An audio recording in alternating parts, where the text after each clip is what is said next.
প্রেমের সম্পর্কে জড়ানো চিত্রনায়িকা পরীমনির জন্য নতুন কোনো ঘটনা নয়। আবার এই সম্পর্ক নিয়ে কোনো রাখঢাক রাখেন না আলোচিত এই নায়িকা। প্রেমিক সহ কাছের কয়েকজনকে নিয়ে যখন খুশি ঘুরতে বেরিয়ে পড়েন, হই হুল্লোড়ে থাকতে পছন্দ করেন পরীমনি। কয়েক মাস ধরে ঢালিউডের আলোচিত এই চিত্রনায়িকার সঙ্গে তরুণ গায়ক শেখ সাদির প্রেমের সম্পর্ক ওপেন সিক্রেট। তাদের একাধিক ফেসবুক পোস্ট ও ভিডিও ক্লিপ তেমনটাই জানান দিয়েছে। শেখ সাদির মায়ের পাঠানো নানান পদের পিঠাপুলির ভিডিও ক্লিপ ফেসবুকে পোস্ট করেও ইঙ্গিতে সম্পর্কের বিষয়টি জানান দেন পরীমনি।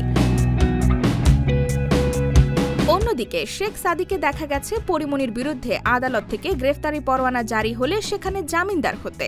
জামিনদার হওয়ার ঘটনা প্রকাশ্যে আসার পর পরীমনি ও সাদির প্রেমের সম্পর্কের বিষয়টি প্রকাশ্যে আসে। দুজনে সরাসরি কিছু না বললেও তারা আচার আচরণে বুঝিয়ে দেন একে অপরের সঙ্গে প্রেমের সম্পর্কে আছেন।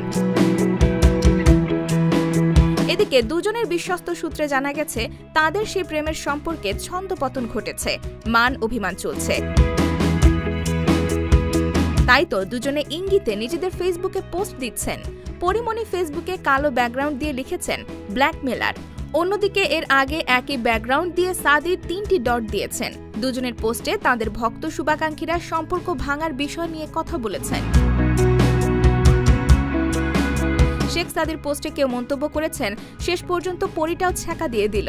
আরেকজন লিখেছেন, এত তাড়াতাড়ি এমন পোস্ট আশা করি নাই সাদি ভাই। অন্যদিকে পরীমনি তার ব্ল্যাকমেলার পোস্টের মন্তব্যের ঘর বন্ধ রাখলেও শেয়ার করে অনেকে সাদিকে ট্যাগ করছেন। কেউ লিখছেন, শেখ সাদি কিছু একটা করেছে সম্ভবত। তবে এ বিষয়ে দুজনের কেউই আনুষ্ঠানিকভাবে কিছু বলেননি।